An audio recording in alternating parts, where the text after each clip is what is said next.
Muchas gracias por venir a la presentación de Visto para Sentencia de José Antonio Martín Pallín.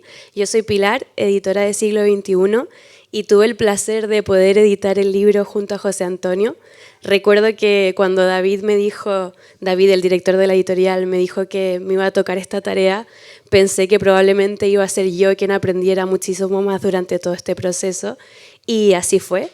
Así que nada, muchas gracias también a Cristina Monge y a José María Pérez Peridis por acompañarnos en esta charla de hoy. Y por supuesto, muchas gracias a José Antonio por confiar en nuestra casa editorial y por seguir reflexionando sobre temas tan importantes como el derecho y la justicia.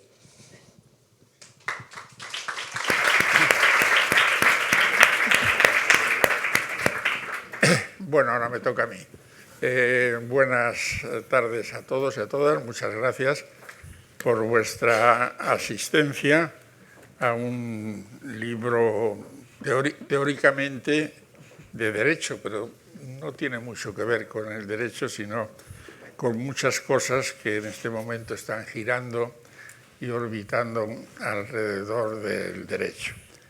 En primer lugar, mi agradecimiento a la Fundación por haber accedido amablemente a ceder el local, un local completamente nuevo para los años en los que teníamos actuaciones aquí y afortunadamente también actualizado, porque aquello era un recoveco, había columnas por todos los lados y había que asomarse, y esto ya es una sala perfectamente modernizada. Muchas gracias a la editorial, a Pilar sobre todo, porque ella es la responsable del índice. Yo había empezado a escribir y claro, pues todo esto hay que acoplarlo sistemáticamente para que de alguna manera pues, pueda obedecer a un determinado orden, y simplemente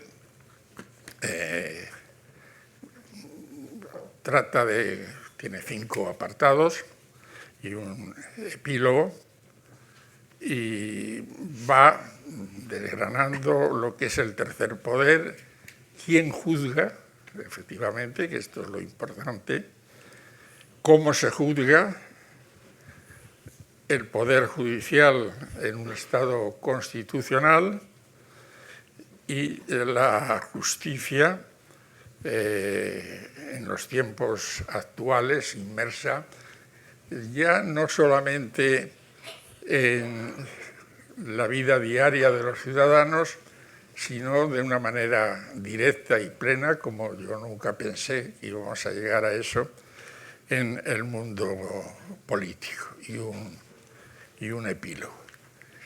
Y tengo el placer de estar rodeado de 2 personas que amablemente han accedido a compartir conmigo pues esta presentación, que no va a ser narrativa, sino va a ser dialogada, en el sentido de que yo ya he dicho todo lo que tenía que decir sobre el libro, ellos lo han visto y, por supuesto, pues les han sugerido preguntas, cuestiones, unas de actualidad, pues ya, por ejemplo, Cristina, que como todo el mundo sabe es de Zaragoza y que ha padecido pues los inconvenientes, por ejemplo, de la huelga ferroviaria, pues hasta podías preguntar si querías por la huelga ferroviaria, porque a lo mejor desemboca, vamos, en un tribunal, de lo social, o sea que todo al final se reconduce al derecho. La idea es que hagáis preguntas, pero Cristina es muy conocida, politóloga, escritora, muy premiada. El último premio se lo comenté al felicitarla, que por qué no lo compartía con Donald Trump. Pues está muy de moda ahora compartir los premios, pero parece que no cuajó. No, verdad que no. Y tú no estarías muy dispuesta a eso. Y además, quería decirte una cosa, porque nosotros somos tributarios, aquí hay gente del derecho muy conocida de la cultura francesa. Y los franceses siempre nos han llevado pues, varios pasos por delante en la organización de la justicia. Y ya hace bastantes años que los licenciados en ciencias políticas pueden acceder al École de la Magistrature, que es casi, vamos, como un templo de la justicia. O sea que como politóloga todavía tienes tiempo de rectificar. Pero espera a que quiten estas horrorosas oposiciones memorísticas y que empleen un método más actualizado. Muchas gracias por tanto, Cristina. Un gusto. Y después ya pasamos a las preguntas. José María Pérez Peridis, que se le preguntaba el otro día, no lo sabes seguramente, la cantidad de viñetas sobre la justicia que has debido hacer desde que estás en el país. Ha sido muy duro. Y eso indica que, pues, que muchas veces también tener exceso de protagonismo implica una especie de patología del sistema, ¿no? Los jueces, pues estamos, como decían los romanos, para dar a cada uno lo suyo, pero parece que se les encomienda o asumen entusiásticamente otras alternativas que, bueno, no son, en mi opinión, las propias de la justicia. José María y yo tenemos una amistad porque yo creo que debíamos fundar una Melómanos sin Fronteras, porque nos conocemos de los conciertos de piano. Que dice mucho de ti. Y allí pues escuchamos a rusos, chinos, muchos chinos. Algún español que otro, ¿eh? Sí, hombre, José Perianes, por ejemplo. Ese. Y ahí hemos construido la amistad y ha tenido la amabilidad de aceptar. La amistad, a pesar de que se sienta al borde del pasillo, yo llego tarde y le piso los pies cuando paso por la FIAL y a su señora, pero a pesar de eso... Seguimos siendo amigos, no hay problema. Como todo el mundo sabe, José María es la máxima autoridad mundial en materia de arte románico. Y aquí hay gente del derecho y todos sabemos que la asignatura clave, por lo menos en mi opinión, es el derecho romano. El romano. En el derecho romano está todo. Lo que no está en el derecho romano no está en el mundo. De ahí nacen eso que llamamos las ramas separadas, que se van abriendo como un árbol.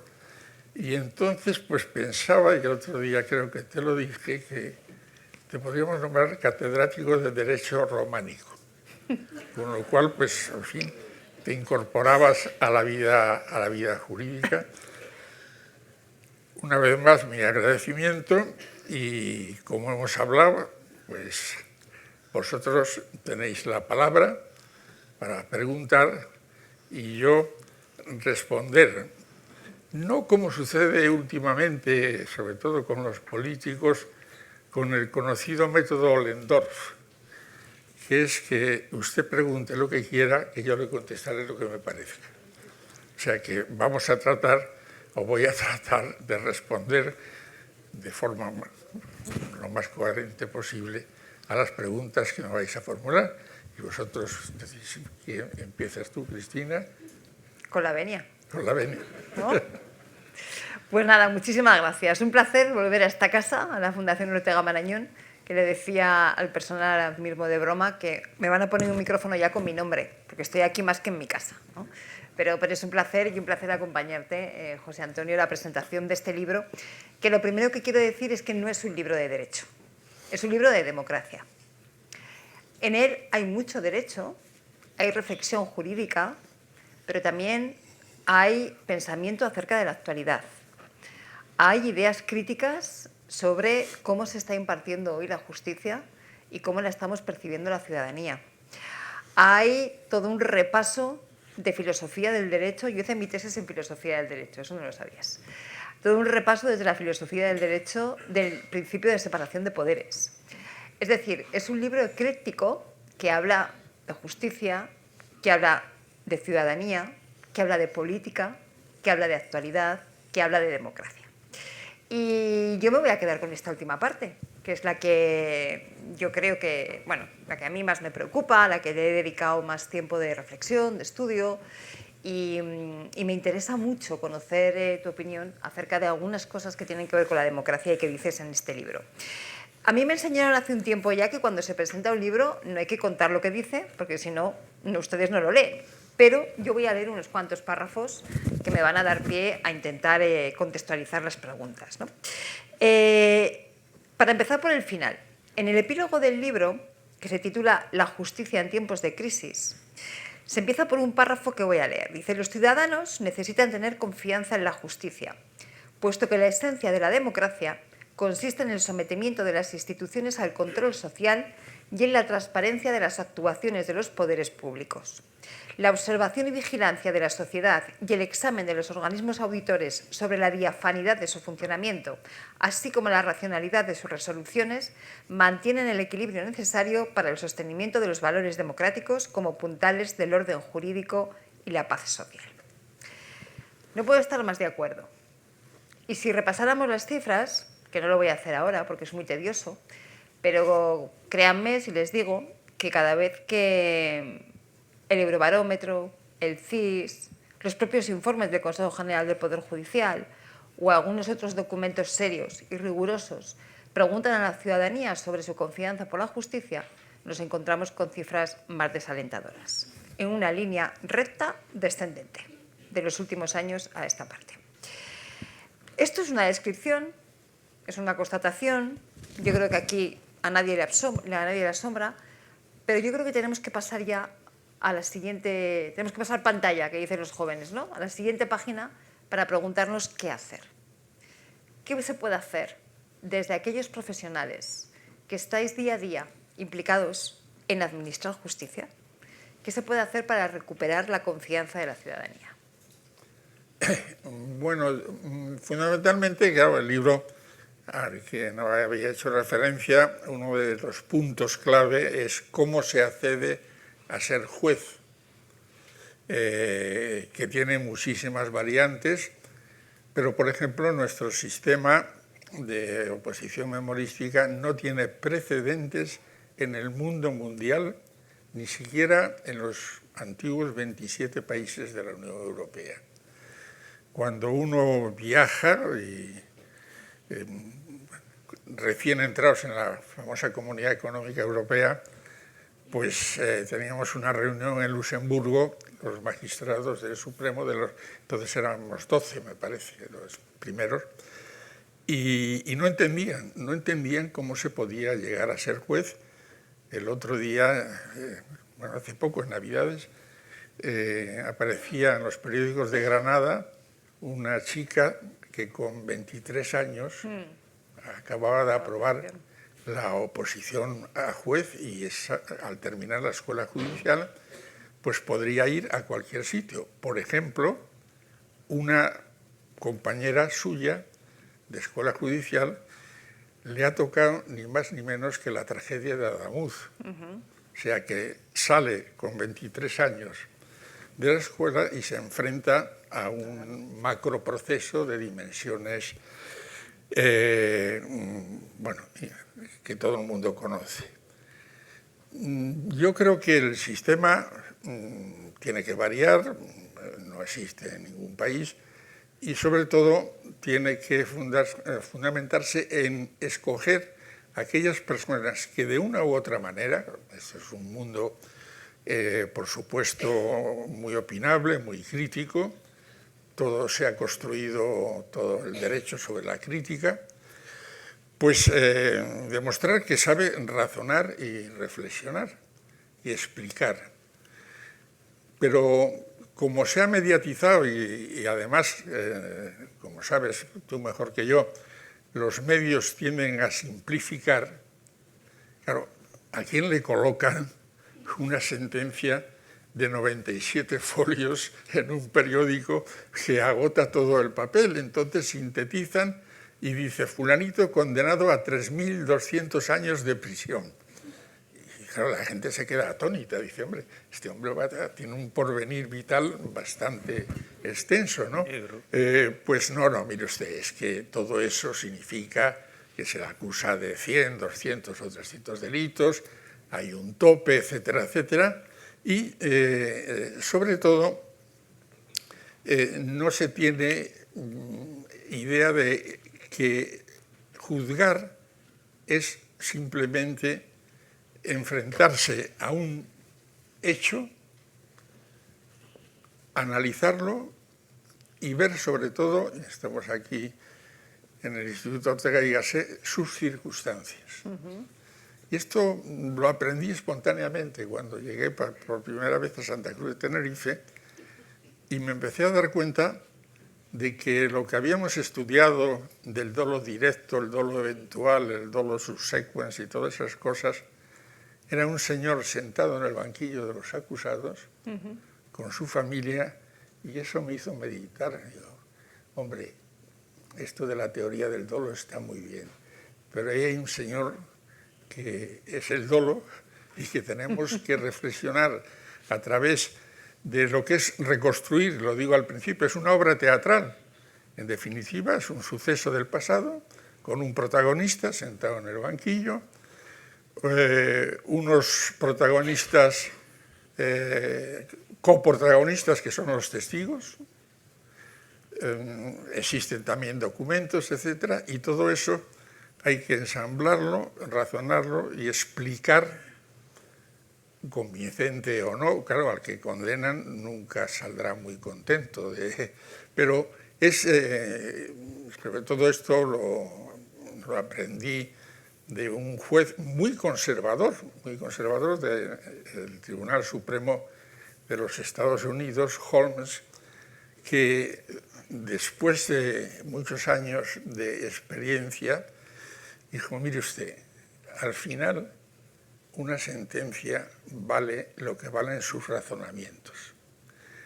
Y si esos razonamientos además se explican con claridad y lo puede entender, sobre todo aquel que ha sido condenado, dice, oiga, por lo menos explíqueme por qué he sido condenado y que yo lo entienda, a lo mejor tiene usted razón o discrepo, pero esa capacidad de análisis y percepción del hecho, el contexto y el verter todo eso en un texto legible, razonable y motivado, pues es algo que para mí siempre ha sido mi guía. Y es más, y con esto termino para no enrollarme demasiado, la Constitución actual, vigente, todo el mundo dice, los jueces son independientes. Pues sí, bueno, ya veremos, algunos demasiado independientes. Inamovibles, pero en el artículo siguiente dicen que son responsables y que tienen obligación de motivar sus razonamientos. Si esto lo conseguimos con jueces que tengan esa capacidad, que no es nada de la memoria, creo que irá calando poco a poco esa sensación que tú has retratado y que es muy gráfica, la reconoce el mismo Consejo del Poder Judicial, de una idea bastante negativa sobre la justicia, que, bueno, muchos dicen, es que es generalizada en todos los países. Bueno, no tanto. No tanto. Ahí las cifras cantan. Sí. Por alusiones. Bueno, yo estoy a punto de no venir, porque estaba un poco preparando las preguntas y me ha llamado una persona muy importante que acababa de salir hace poco del hospital y le habían operado de 2 válvulas del corazón y de la aorta. Exactamente la operación, a mí una que me hicieron parecida y que estaba sufriendo cuando fui a un juicio. Bueno, ¿qué ha pasado con la llamada? ¿Para qué me he llamado? Yo pensaba llamarle para decir, ¿qué tal has quedado? ¿Y sabe lo que me ha dicho? Que se acaba de morir el presentador de mi libro. Humor negro. Joder, se me han olvidado las preguntas. Pero me he acordado de la operación que tuve y lo que me causó el malestar del estrés.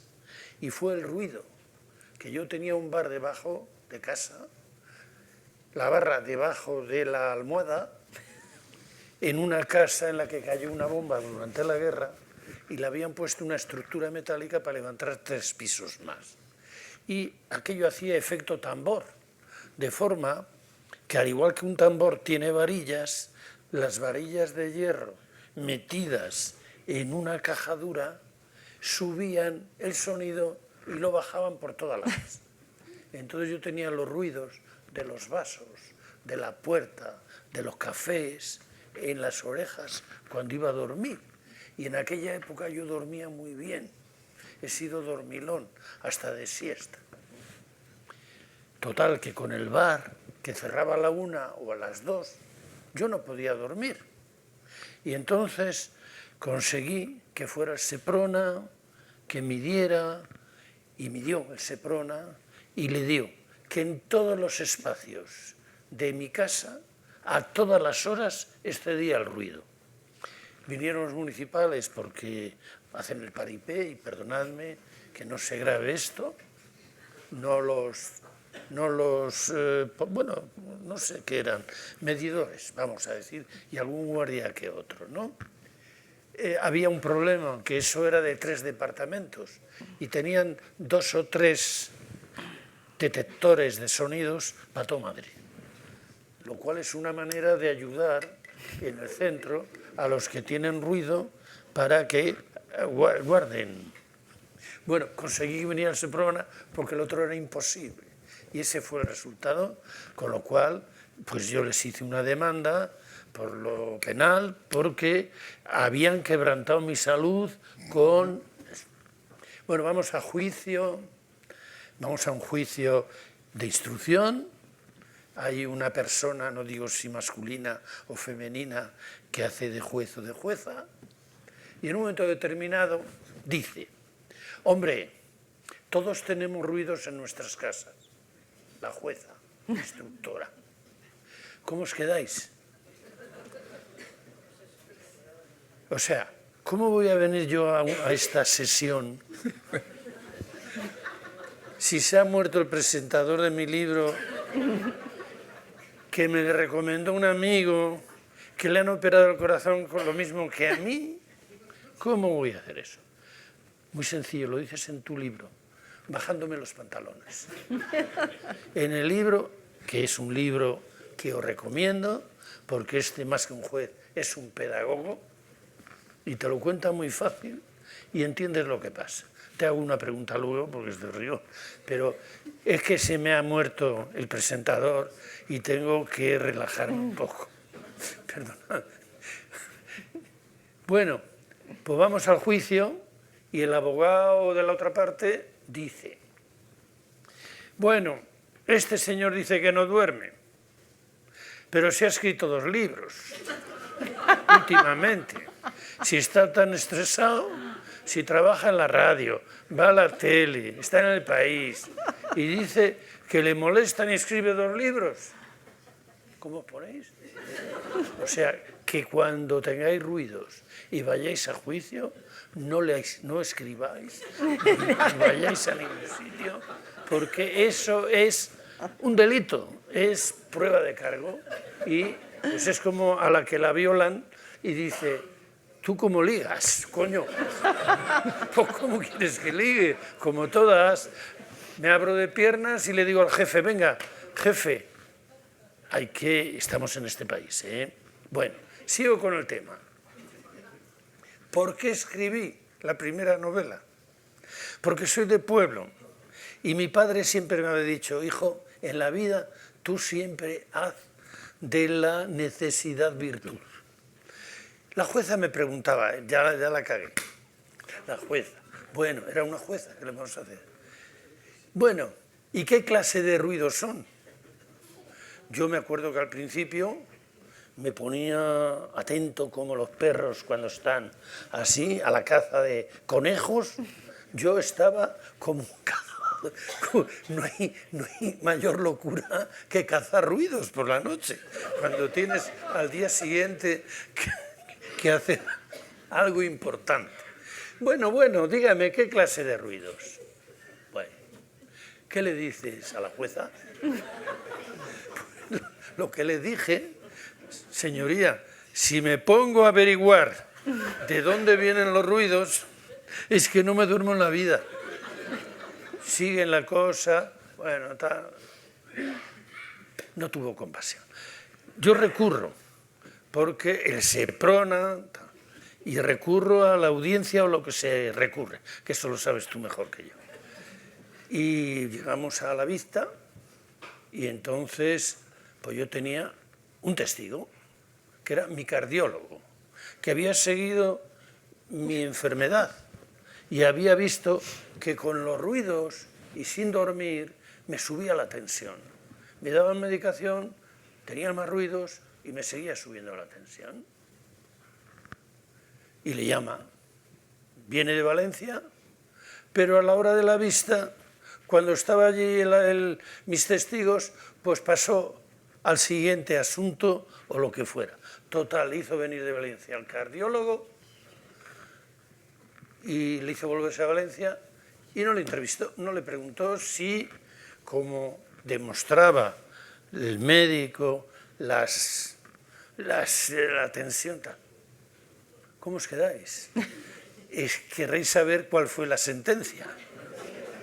Pero antes os digo el truco que hizo el cuerpo, porque la naturaleza es sabia. Y me preguntaban los amigos, ¿qué tal estás ahora después del juicio? Digo, estupendamente. Me he quedado sordo. Pues sí, me entró una sordera, oye, por estar buscando, por estar persiguiendo ruidos. Y ahora viene lo de bajarse los pantalones, que es una anécdota que cuenta mi amigo José Antonio, de un testigo que llegó un día a un juicio con mucha prisa, había estado con la bicicleta, se puso unas presillas. ¿Qué pasa el testigo? Ni se quitó las presillas ni nada. Y pasó corriendo, como he entrado yo ahora, a una silla que había delante y le dice el juez, bájese los pantalones. Moraleja, el tío tiró del... ¿Qué hace? Que se quite las pinzas del pantalón. Bueno, pues las pinzas del pantalón son mi sordera, que es lo que hay que hacer cuando a uno le dan una sentencia negativa. Le dicen al tío, mete todo el ruido que quieras, que este va a escribir otra novela. Y esa es la justicia.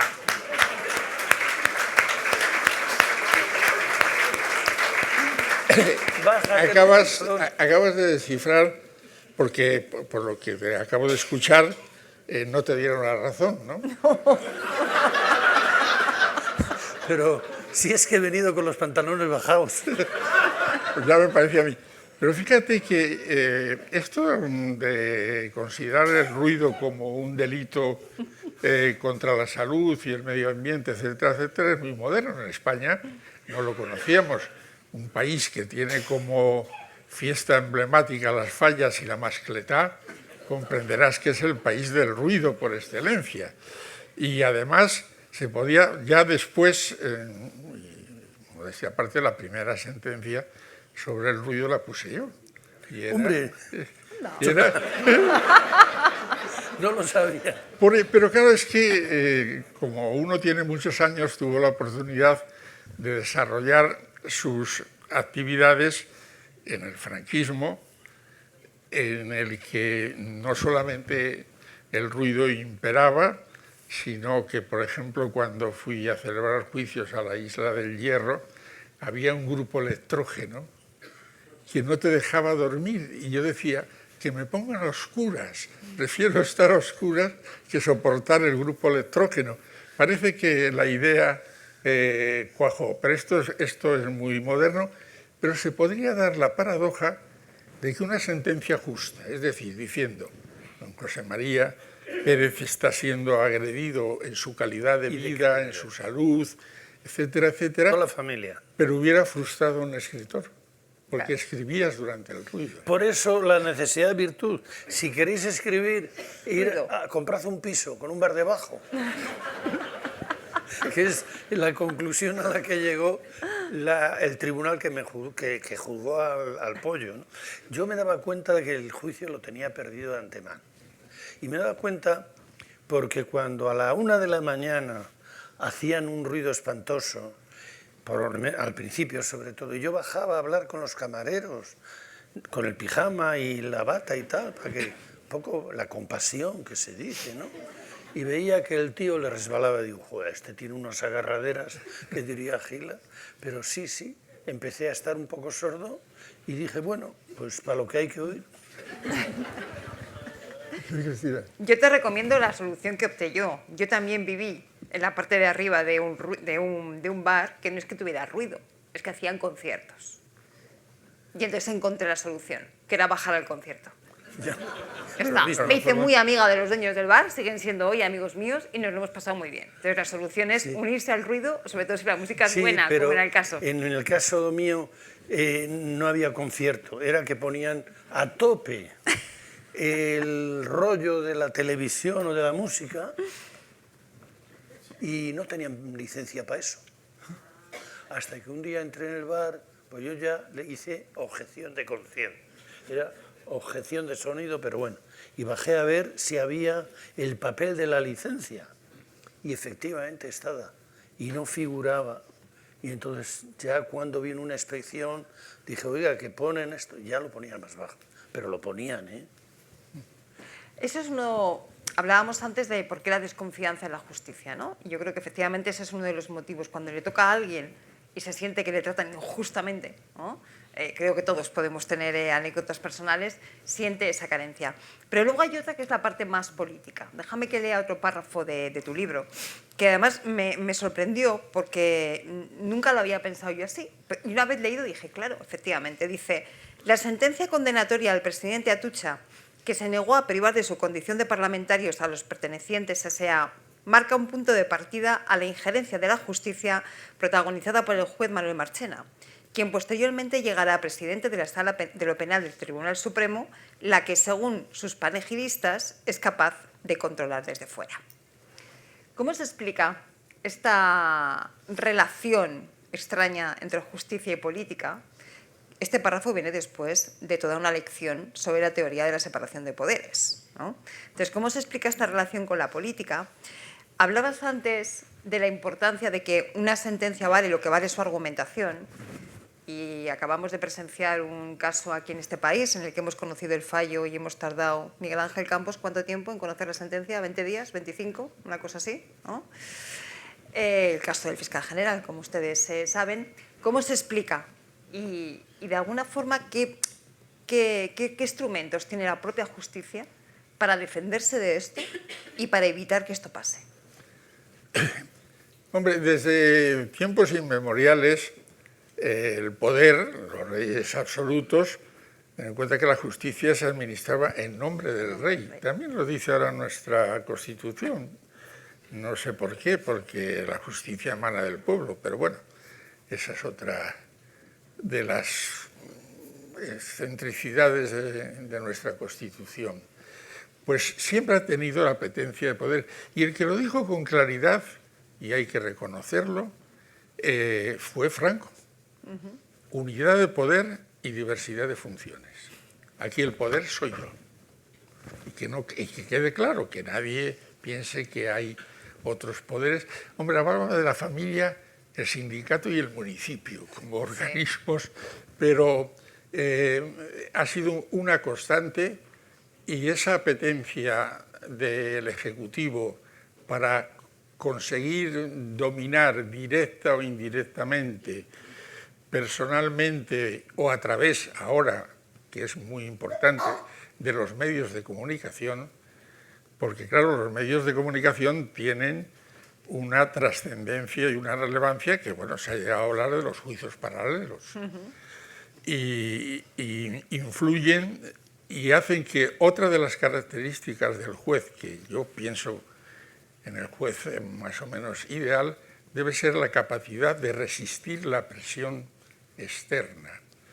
Yo siempre cito a Lord Lyndhurst, el Lord Canciller de la Reina Victoria, que con ese humor inglés característico decía en su tiempo: los jueces deben ser ante todo unos caballeros, las mujeres no podían. Eso te iba a decir, las no juezas podían ser. no, nada. Tener una gran capacidad de raciocinio, de cultura, de empatía, no decía empatía exactamente, no recuerdo la palabra, una gran dosis de valor, y añadía, y si además sabe un poco de derecho, le será muy útil. Pues esa era la idea que tenía Lord Lyndhurst de lo que debía ser un juez. Berlusconi, ahí al lado, decía que él se sentía ungido por el poder de Dios, lo decía, y tuvo que salir al paso el Papa diciendo: por favor, dejen en paz a Dios con el tema de la política.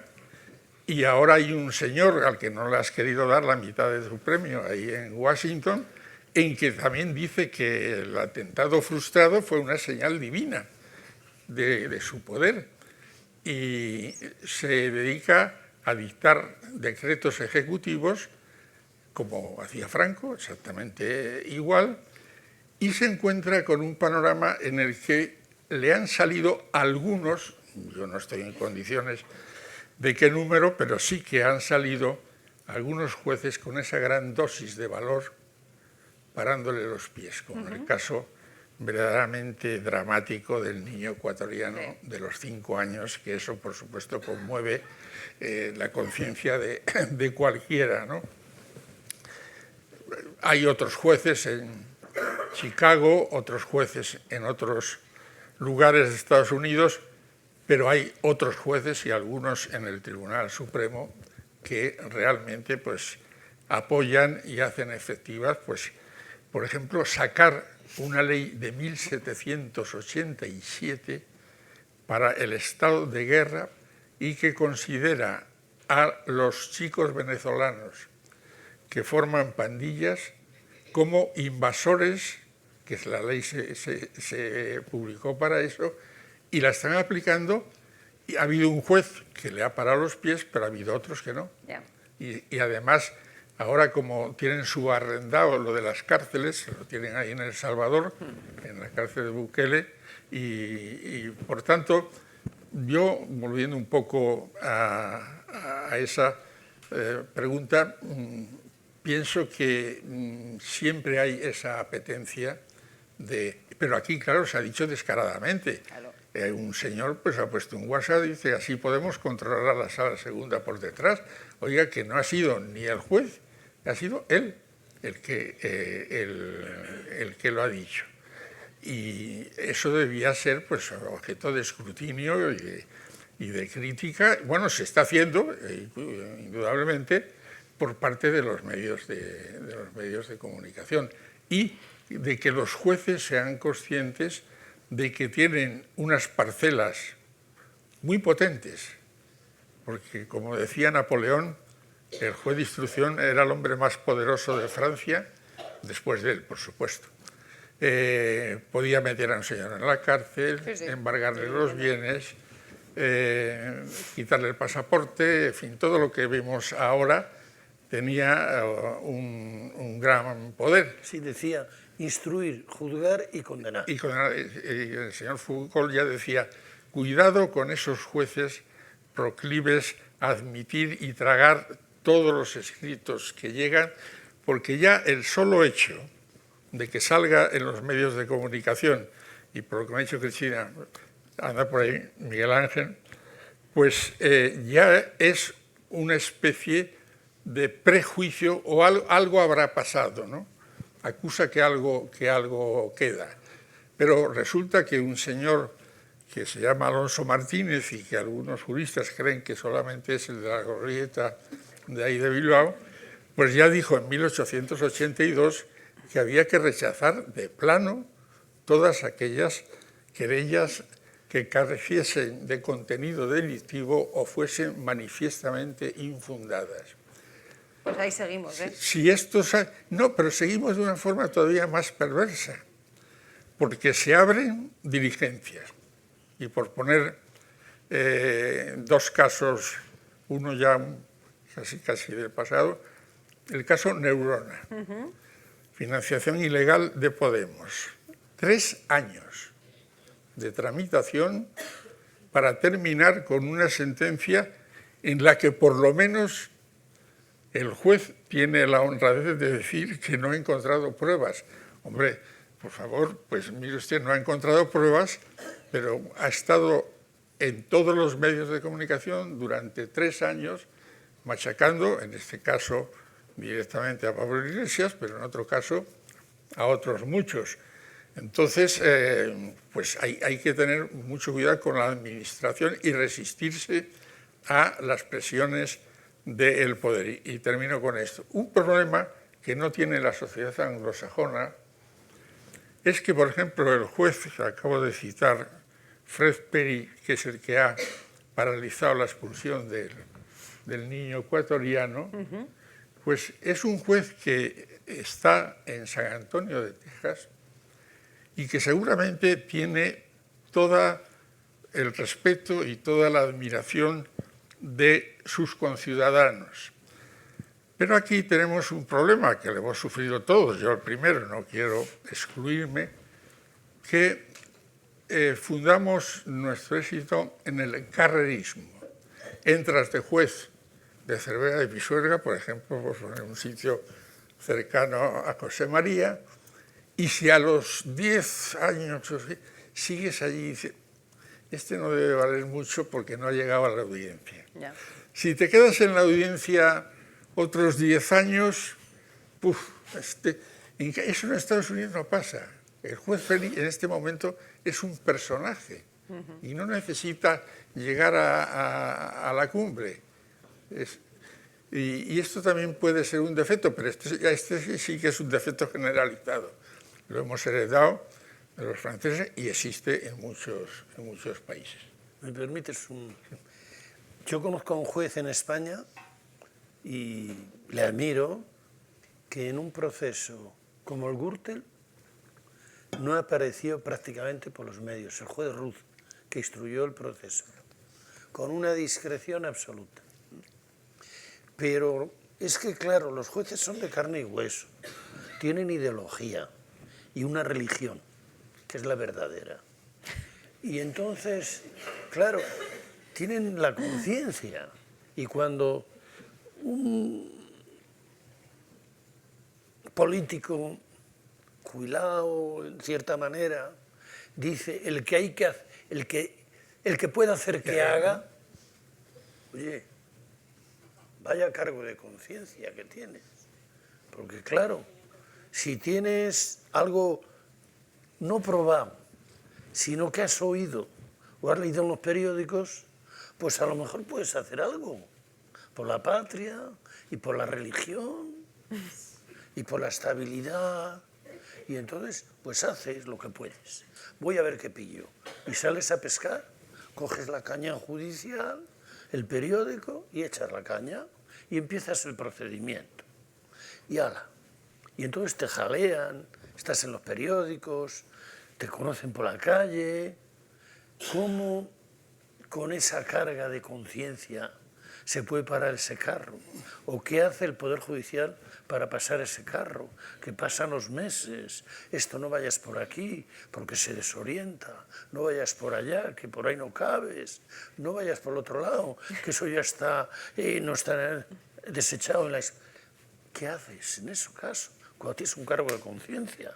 Has citado un caso que es muy emblemático y significativo. Pablo Ruz era un juez suplente, estaba en Villalba. el juzgado número 5 y se hace cargo de la Gürtel. Lo está haciendo también, en un momento determinado, un presidente de la Comunidad de Madrid, Ignacio González, se pone nervioso, llama a otro personaje también muy relevante, un tal Zaplana, Y hay una conversación que está grabada. Y dice, oiga, pero ¿qué pasa con este juez que es un juez suplente cuando el juez titular es el señor García Castellón, que llevaba 10 años de magistrado de enlace en Francia? Y siento que no esté aquí porque va a creer que, pero es auténtico lo que voy a contar. Este señor llevaba, y era de confianza, dice, bueno, pues traeros a García Castellón y manda al otro a escardar cebollinos. Frase textual del señor Zaplana.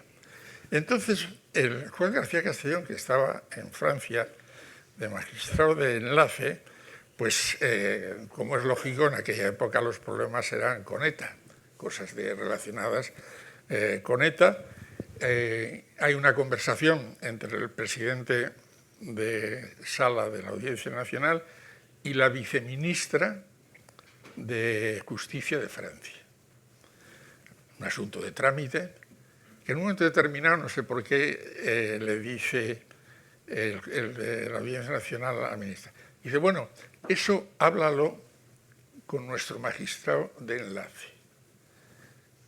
¿Y qué le responde la ministra, la viceministra? Dice, ah, ¿tienen ustedes magistrado de enlace en Francia? Llevaba 10 años. Pero bueno, esto se sabe, no pasa absolutamente nada.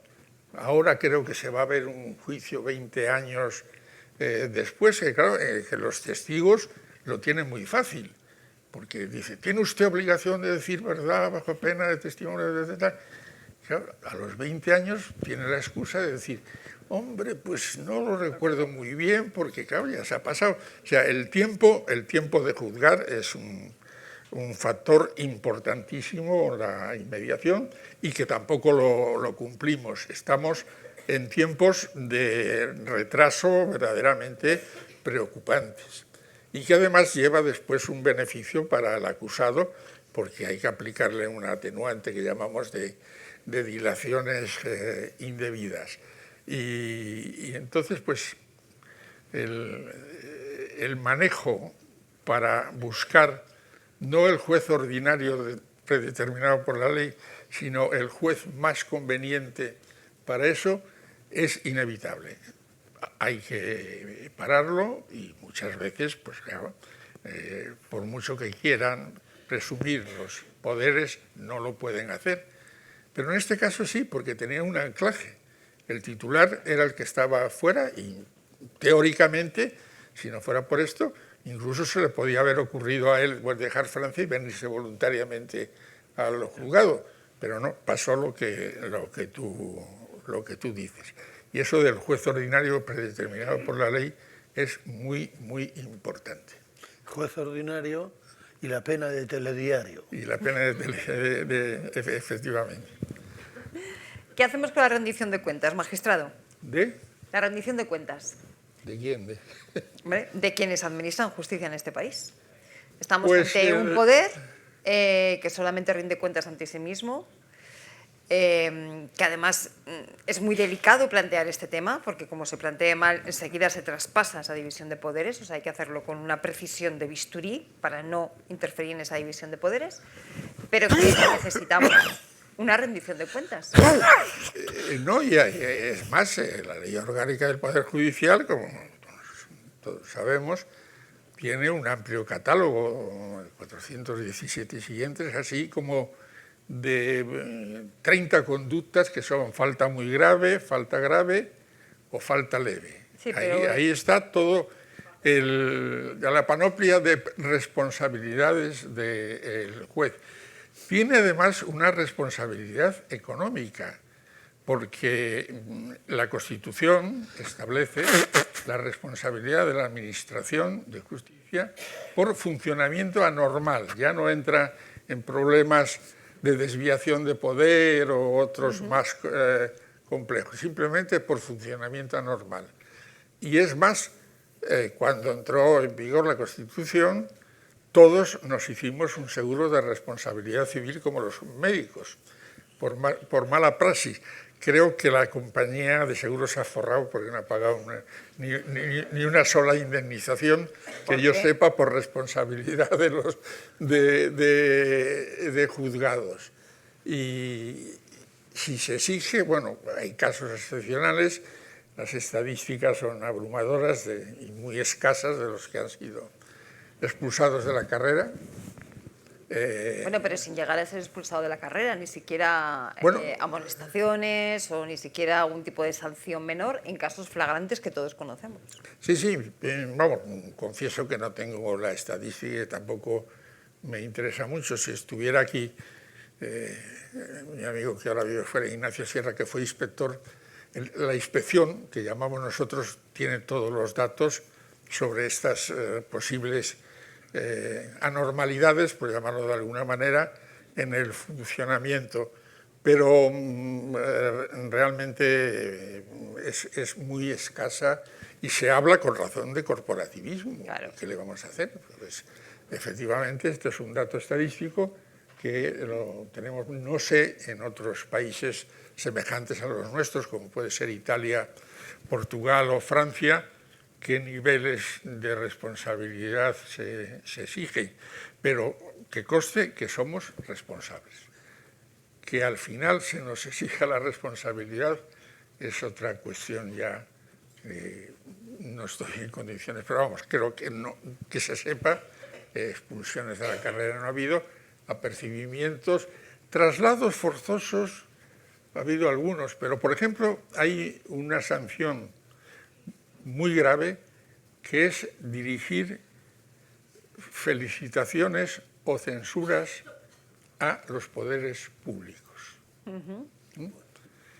Y aquí hemos asistido, y no ha pasado nada, Con la toga. a que efectivamente jueces revestidos de toga se hayan manifestado a las puertas de los palacios de justicia para protestar, el tiempo en aquella época lo decía, por un proyecto de ley que ni siquiera todavía había entrado en trámite parlamentario. Esto es algo escandaloso porque además tanto la ley de enjuiciamiento criminal como el propio Consejo del Poder Judicial, en una ordenanza, bueno, aquí hay una persona que lo debe saber muy bien, creo que es del año 2005, prohíbe el uso de la toga fuera de los actos judiciales, salvo para cumplimentar al rey, que se puede llevar la toga.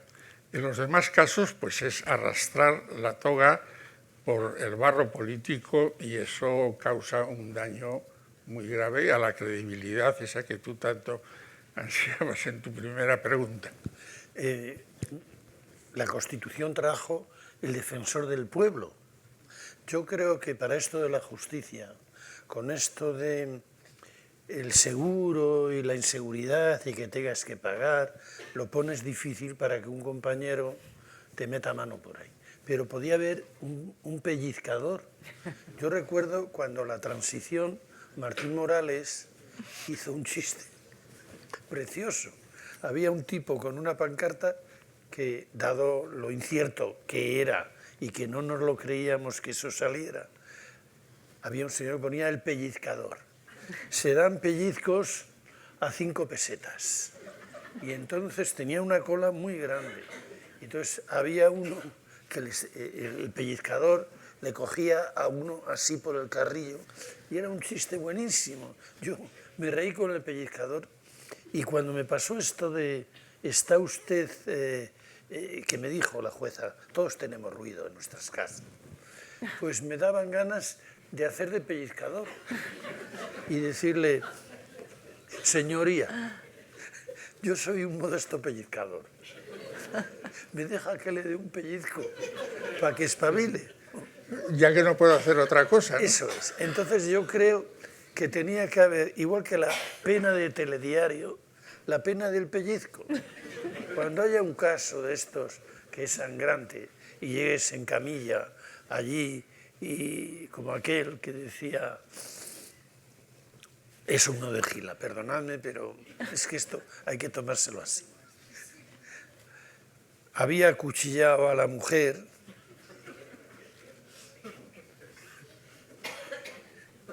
bueno, y le dice, era otro, a un amigo, pero hombre, no le des más cuchilladas. Dice, es que me provoca. Es que me provoca. Pues hace falta un pellizcador en la justicia. Que haya una persona en la sociedad que se le da el título del pellizcador. Que sea un paisano corriente, pero de pueblo a ser posible, con sentido común. Y pasa una cosa, pues a un juez que lleva algún asunto que se dilata, pues espera a la puerta de su casa, están las cámaras de televisión, como es lógico, sale por la puerta, viene el tío con el traje de pellizcador, le coge del carrillo y al día siguiente en la televisión llegó el pellizcador a casa del juez Ortiz y le dio un pellizco a la salud de todos los españoles. Oye, pues esa es una institución que cuesta poco, una nómina. La televisión te va, no necesitas departamento de comunicación y eso hacía mucho, ¿eh? Bueno, por desgracia estamos hablando de un tema que, hombre, ten en cuenta que hay 5.000 y pico jueces en España y hay jueces y juezas y hay gente maravillosa. Yo, por ejemplo, he leído dos resoluciones que me han emocionado. Uno de una jueza que le escribe a los hijos de un matrimonio divorciado explicándole por qué ha decidido que los hijos se vayan con el padre. Bueno, eso es un detalle que tendríamos que hacerlo. Lo puede hacer en la sentencia, incluso ponerlo. Esta jueza ha llegado al convencimiento de que no sé qué, razonándolo y motivándolo y explicándolo. Pero además no, tuvo el detalle de escribirle a los hijos y contárselo. Y la jueza de lo contencioso de Barcelona, en la resolución, cuando autoriza la eutanasia, que se ha paralizado, Sí, a la chica. es una auténtica maravilla. Y como ellos y ellas habrá bastantes, pienso yo, hombre, la famosa Asociación Profesional de la Magistratura, que yo siempre, ahora ya no hablo con ellos, pero cuando eran así coetáneos, siempre les decía, vosotros sois profesionales, luego yo soy amateur, porque claro, se atribuían la condición de profesionales de una forma verdaderamente a la ligera, ¿no? Y pues dentro de ese, bueno, son 1.400, ya es bastante, ¿eh? Y entonces entro en una cuestión, y después ya os dejo, de un tema que está relacionado con eso. Cuando llegó la Constitución, pues estábamos un grupo, uno de los cuales anda por aquí, que se llamaba Justicia Democrática. Y éramos un grupo delictivo, éramos una asociación ilícita, que nunca nos llevaron al Tribunal de Orden Público, algunos compañeros los trasladaron, etcétera, etcétera, y pues realmente queríamos una estructura judicial semejante a la europea. Y en Europa, en Francia, Italia, Portugal, Países Bajos, Alemania, que yo sepa, quizá alguno más, los jueces pueden militar en partidos políticos. Sí, lo pones en el libro. Porque, y además es que el mensaje es perverso, porque se le está diciendo con un resabio franquista que pertenecer a un partido político es algo que te degrada, te priva de la ética, de la capacidad. No, mire usted. Y entonces dice, no, hagan ustedes asociaciones. Y claro, yo en este momento prefería a 1.400 asociados de la APM que militasen en el PP, como lo han dicho, en comidas que han salido, y uno muy conocido diciendo que los jueces son mayoritariamente del PP, no lo digo yo, lo dicen ellos mismos, porque por lo menos sabríamos. O sea, el ciudadano tiene derecho a saber qué juez le ha tocado. Este es del Partido Comunista, este es de tal partido, pero dicta, tiene un sentido de la responsabilidad y de la ética jurídica que no tiene por qué influir para nada la ideología. Y esto está, vamos, admitido en la sociedad española. Y tú que eres politóloga, pues eso lo debes. Sí, por eso me interesaban estos temas. ¿Quieres que abramos al público? Sí. Pues venga, que si no se nos pasa el rato, ya estamos aquí muy a gusto, pero se pasa la hora. ¿Alguna? Pero no sé si hay micrófono. Sí. Mira, allá al fondo.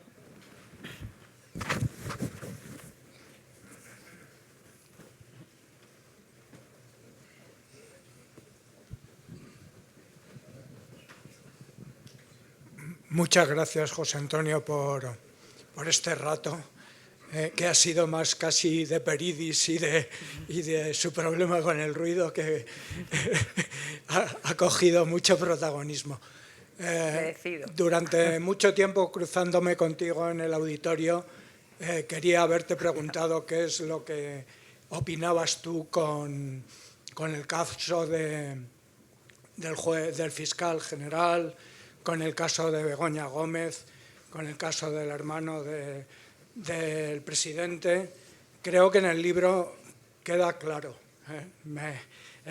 No te lo he preguntado y el otro día fui a comprarme el libro y me ha quedado claro de lo que son tus pensamientos, además de saber quién era el señor ese que estaba al lado del presidente del juicio contra el fiscal general, ¿no? La mano oscura de aquel tribunal. Me siento disgustado, me siento indignado y creo que me siento desesperanzado. ¿Hay esperanza?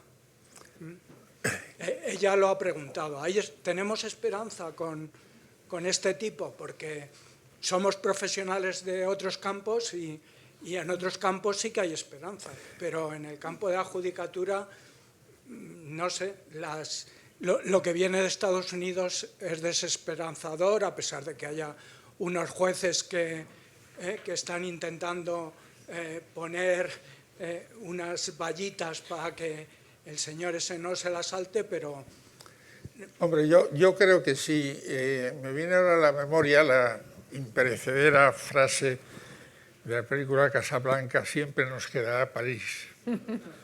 Y yo, cuando me preguntan esto, últimamente estaba de abogado hasta hace poco, yo diría: siempre nos quedará Estrasburgo, que es donde está el Tribunal Europeo de Derechos Humanos, que por cierto anuló la sentencia de Atucha.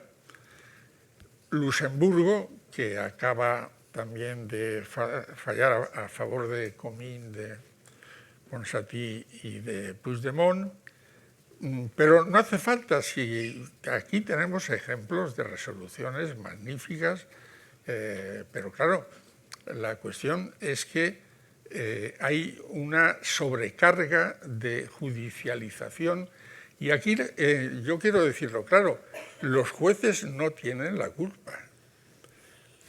O tienen no toda la culpa, porque ellos están en su juzgado, ahí en Gutiérrez de Paredes, que es la Audiencia Nacional, y de repente viene el oficial y dice: señoría, aquí hay un procurador o un abogado, o en el caso del juez Peinado, dice: mire, aquí vienen unos señores que se llaman Manos Limpias con una querella. O sea, no... Lo único que hay que reconocerle a Peinado, de momento, es que él no salió a la calle a buscar el caso. El caso llegó a su juzgado. Esperemos que por riguroso turno de reparto, ¿no? Y entonces, en vez de proceder, como he dicho antes, a rechazarlo de plano, pues se traga una querella en la que se acusa a doña Begoña Gómez de tráfico de influencias y corrupción en los negocios. Me voy a fijar solamente en el tráfico de influencias, porque además tú estás relacionada con la universidad.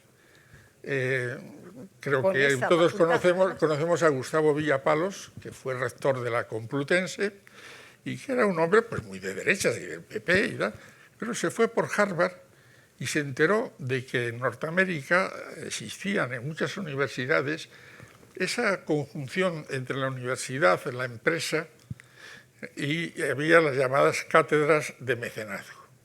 Es decir, había empresas que les interesaba por prestigio y universidades que les interesaba por dotación económica que financiaban cátedras que no eran las cátedras ordinarias, sino de mecenazgo, y las trajo y las importó, y en el año 2015, volvamos para atrás, redacta unos estatutos en los que crea estas cátedras especiales. Que para ser titular de la cátedra no hace falta ser ni siquiera licenciado. No me atrevería a decir que el Bedel, pero uno de la oficina del decanato puede ser catedrático. La única condición que se le pone es que si no es licenciado, tal, no, pero no tiene es catedrático, es titular de una cátedra. Exactamente, tiene que tener una especie de, digamos, co-cátedro que tenga la titularidad. Eso es. Entonces, esto lo hacen y a esta señora que se dedica a la enseñanza, porque tal como lo presentan algunos, parece que se dedica al tráfico de drogas, a malversar. No, mire, usted se dedica a la enseñanza. Dice, es que no va nadie a clase. Bueno, esto ya es pintoresco. Y entonces, en el año 20, le dan la cátedra. Y qué raro es este país. Año 20, año 21, año 22, año 23, y no pasa nada. ¿Alguien se había enterado de que le habían dado la cátedra? Nadie. Llega el 23 de julio del 23 y entonces hay un señor que dice que no es presidente porque no quiere, y entonces pues empiezan a poner en marcha lo que, no sé si lo comentabas tú, José María, de que el que pueda hacer que haga. Y se les ocurre poner en marcha por tierra, mar y aire todas estas cuestiones. Y en el año 24 pues se dice que ha cometido tráfico de influencias. Pero oiga, si lleva 4 años y además no parece que haya que pasar por una facultad de Derecho para saber que si hay tráfico de influencias, el que también lo ha cometido es el rector. Y el rector no está imputado. Luego la cátedra reúne todos los requisitos que marca la ley. No obstante, vaya camino de los 2 años tramitando esto con la absoluta complacencia, indiferencia, no sé cómo llamarlo, del Consejo, que debía llamarle la atención porque hay un artículo en la ley de que estas diligencias hay que tramitarlas con celeridad. Ya lo de la celeridad queda un poco al margen.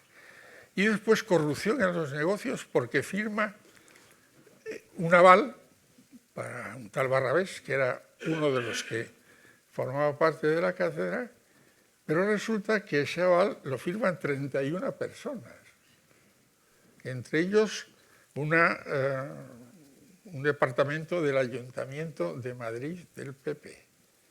¿Alguien ha visto acusado de corrupción en los negocios alguno de estos? No. Y por tanto, pues esto es lo que está pasando. Esperemos que las instancias superiores, y este es un país muy garantista, no solo faltaba que no fuese garantista, es que tiene obligación de ser garantista, pues ponga coto a algo que está adquiriendo unas dimensiones, y ya no quiero decir nada, y esto pues también un poco... has perdido la oportunidad, no sé si es una viñeta, este señor Peinado, que es el juez más independiente de España porque hace lo que le da la gana, pues se le ocurrió algo que es gravísimo, que es entrar en la sede de la presidencia del Gobierno de la Nación a preguntarle al presidente del Gobierno si era el marido de Begoña. Y dice, hombre, yo llamaría a Sherlock Holmes o a alguno para que fuese capaz... Eso es que es un cachondo. Eso, exactamente. Y entonces, según cuentan, no le pidió el certificado de matrimonio, o sea, se conformó con lo que le dijo. Y ya como le cogió gusto, en la siguiente, para interrogar a Bolaños, pide un coche y tal, y pide una tarima. Hombre, más baja que esta. Todo el mundo se queda desconcertado. Yo, desde luego, si hubiera estado dentro y hubiera tenido responsabilidad, sé lo que tenía que hacer. Pero bueno, preguntaron, entran dos carpinteros y dicen, bueno, podremos hacerlo, pero tardaríamos como mínimo 1 hora o 2 horas y tal.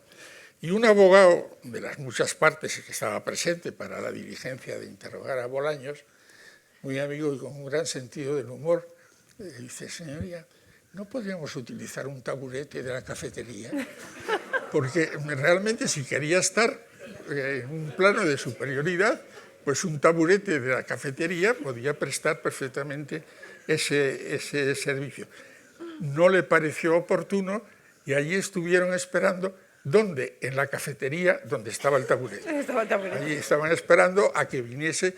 Espero que no la desguacen, porque este señor seguirá entrando en el Palacio de la Moncloa, a lo mejor de la mano de otro presidente, pero bueno, pero seguirá entrando, pero que guarden, porque además nos habrá costado dinero, eso es una malversación de caudales públicos, porque hemos pagado entre todos. La pena es que no le dijeran que se pusiera y le hicieran la tarima alrededor.